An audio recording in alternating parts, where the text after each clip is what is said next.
السلام علیکم، میں ہوں رضا میکن، آپ دیکھ رہے ہیں آئی آر کے نیوز۔ آئیے جانتے ہیں آج کی کچھ تازہ ترین اپڈیٹ صدیق جان صاحب سے۔ آج فیصل صدیقی صاحب نے بینچ پر اعتراضات اٹھا دیے ہیں۔ بینچ کی تشکیل پر جس طرح سے ججز سلیکٹ کیے گئے ہیں اس پر انہوں نے اعتراضات اٹھائے ہیں۔ انہوں نے اب اپلیکیشن دائر کرنی ہے اور وہ اپلیکیشن جو دائر وہ کریں گے اس کے اوپر اب بحث ہوگی سوموار کے دن۔ 11 رکنی بینچ یہ بحث کرے گا اور اس سے جڑی ہوئی، کیونکہ اس پہ میں نے الگ ایک ویڈیو کرنی ہے، ابھی ہم اوورال بات کر رہے ہیں تو اس پہ پھر نیکسٹ ویڈیو میں ذرا تفصیل سے بات کریں گے۔ علیمہ خان صاحبہ کی 54 روز بعد ان کی عمران خان صاحب سے ملاقات ہوئی ہے۔ ایک طرف علیمہ خان صاحبہ کا 54 روز بعد عمران خان سے ملاقات ہوتی ہے، علیمہ خان صاحبہ، عظمیٰ خان صاحبہ، نورین خان صاحبہ، اور ساتھ ہی 20 ماہ بعد ان کا نام ای سی ایل سے نکلتا ہے۔ تو ان دونوں چیزوں کو دیکھیں، اور رؤف حسن صاحب کا نام ای سی ایل سے نکلتا ہے اور مخصوص نشستوں کے کیس کی سماعت آگے جاتی ہے۔ تو اس سے میں جو اسیس کر رہا ہوں، میرے پاس خبر نہیں ہے، میرا انالیسس ہے کہ کہیں بھی یہ سوچ پائی جاتی ہے کہ ہمیں چیزوں کو نارملائز رکھنا ہے۔ دیکھیں 10 مئی یہ وہ دن ہے، 10 مئی جب پوری پاکستان کی قوم یکجا تھی، یکجان تھی، یک زبان تھی، اور ہر طرف پاکستان زندہ باد کی سزائیں تھیں، ہر طرف نعرہ تکبیر، نعرہ رسالت، نعرہ حیدری کے نعرے تھے، اور لوگوں کے اندر ایک جذبہ تھا، جنون تھا، اور پوری پاکستان کی قوم بھارت کے مقابلے میں اپنی فوج کے پیچھے کھڑی تھی، اپنی مسلح افواج کے پیچھے کھڑی تھی۔ اور پھر آپ نے دیکھا ایل او سی سے لے کے اور کراچی تک جس طرح سے ہماری پھر فضائیہ ہو، ہماری بری فوج ہو، ہماری نیوی ہو، انہوں نے جس طرح سے بھارت کو دھول چٹائی، اس نے ہر پاکستانی کا سر فخر سے بلند کر دیا ہے۔ آپ اگر مجھ سے پوچھیں، میں اکثر یہ بات کہتا ہوں کہ اگر لڑائی رہتی ہے پاکستان کے اندر، اگر پاکستان کے اندر لڑائی رہتی ہے اور عمران خان تحریک چلا دیتے ہیں اور سڑکوں گرم ہو جاتی ہیں اور تلخیاں بڑھ جاتی ہیں، نفرتیں بڑھ جاتی ہیں، حالات کشیدہ ہو جاتے ہیں، تو بطور ایک یوٹیوبر کے، بطور ایک رپورٹر کے، میرا تو اس میں ذاتی طور پہ میرا فائدہ ہے۔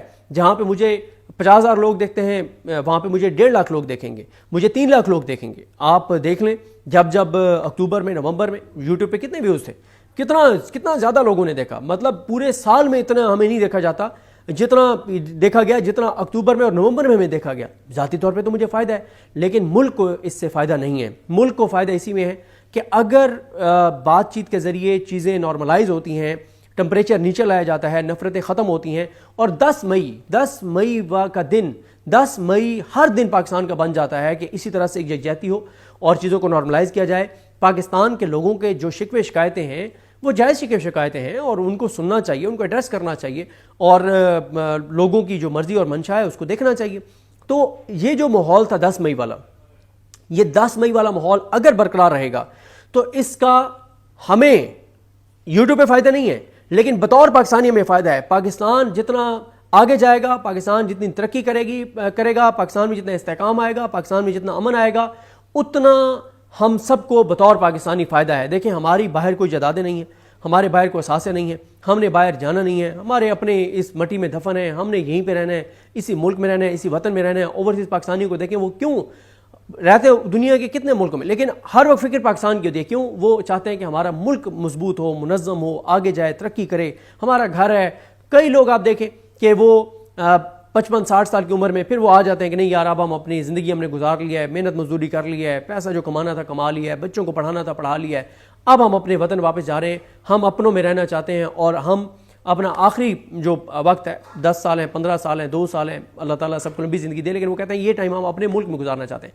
تو لہٰذا ہر پاکستانی مجھ سمیت ہمیں اس چیز پہ فوکس رکھنا چاہیے کہ یہ تلخیاں کم ہوں، ٹمپریچر نارمل ہے۔ اب مجھے بتائیں نا کہ میرے لیے ایز اے پاکستانی ایک اچھی چیز ہے نا کہ ایک معاملہ چل رہا تھا، علیمہ خان کا نام ای سی ایل میں تھا، غلط نکل گیا، رؤف حسن صاحب کا نام نکل گیا، اڈیالہ میں ان کی ملاقات بھائی سے نہیں ہوتی تھی، وہ ہو گئی۔ یہ اچھی خبریں ہیں، ان کو ہمیں ان اچھی خبروں پہ ہمیں بات کرنی چاہیے، اور باقی بھی چیزیں اسی طرح سے نارملائز ہونی چاہیے۔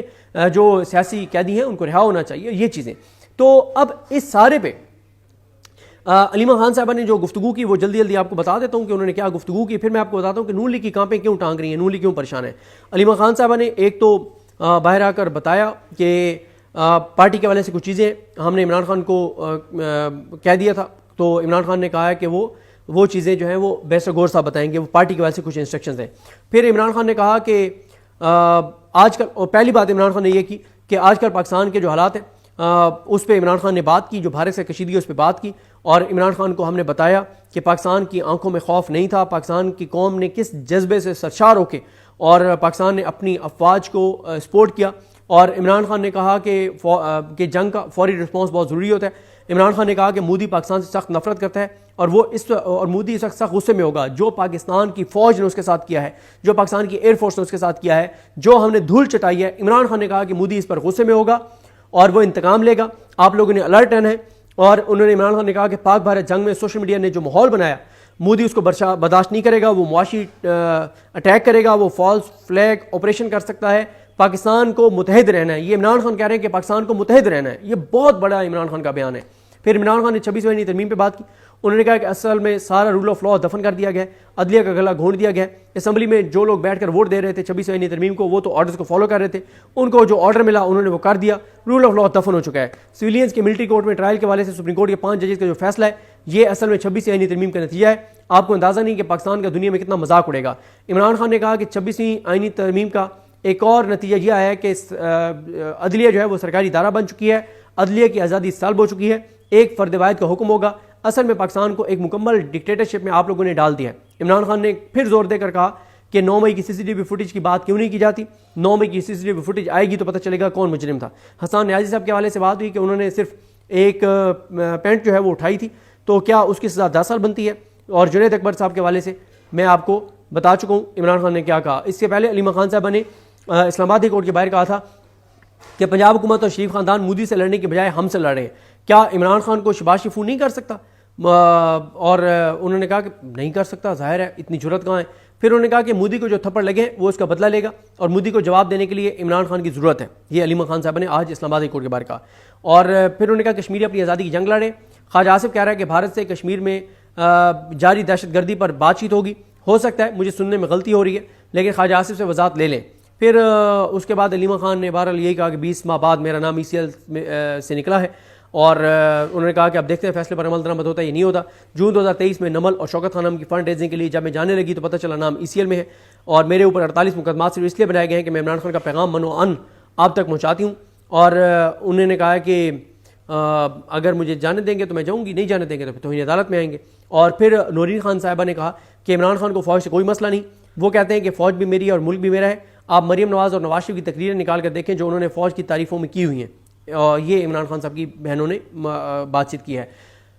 یہ جو 4 چیزیں ہوئی ہیں، علیمہ خان کی ملاقات ہو جانا، 2 لوگوں کے نام ECL سے نکل جانا، آج سماعت آگے چلے جانا، نون لیگ اس پہ خاصی پریشان ہے، اور یہ جو ایک اسٹیبلشمنٹ اور PTI کے درمیان جو تلخیاں کم ہو رہی ہیں، اور جو اسٹیبلشمنٹ کو نظر آ رہا ہے کہ اس سارے میں سوشل میڈیا کا کیا کردار تھا، سوشل میڈیا کس طرح سے پاکستان کے ساتھ کھڑا ہوا، بھارت کو سوشل میڈیا کے محاذ پہ جو شکست دی سوشل میڈیا نے وہ PTI کا سوشل میڈیا تھا۔